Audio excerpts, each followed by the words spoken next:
Welcome to the Slop Farm. Enjoy the video. You begin by confirming essentials. Wi-Fi is enabled and airplane mode is off, and you have an alternate connection like Ethernet or a phone hotspot.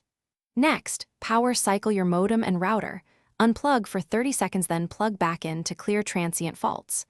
While that reboots, check device network settings and forget and rejoin the SSID if needed.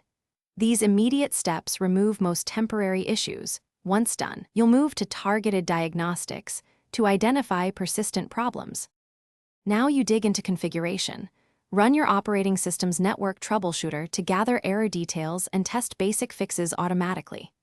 Make sure the wireless adapter drivers are current, update them, or roll back if a recent update broke connectivity, and set adapter power management to prevent sleep. Check router settings. Confirm SSID, correct password, compatible encryption, WPA2 or WPA3, and that DHCP is assigning addresses. Also test a static IP briefly to rule out DHCP failures. This narrows the cause quickly.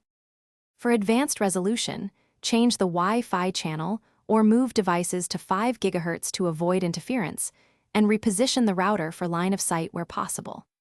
If firmware is outdated, update it from the manufacturer site, and consider a factory reset only after exporting the router configuration and saving credentials.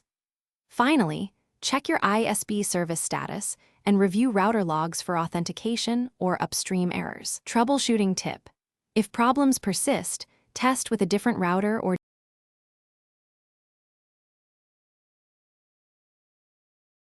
Thanks for watching. Consider subscribing if we helped you today.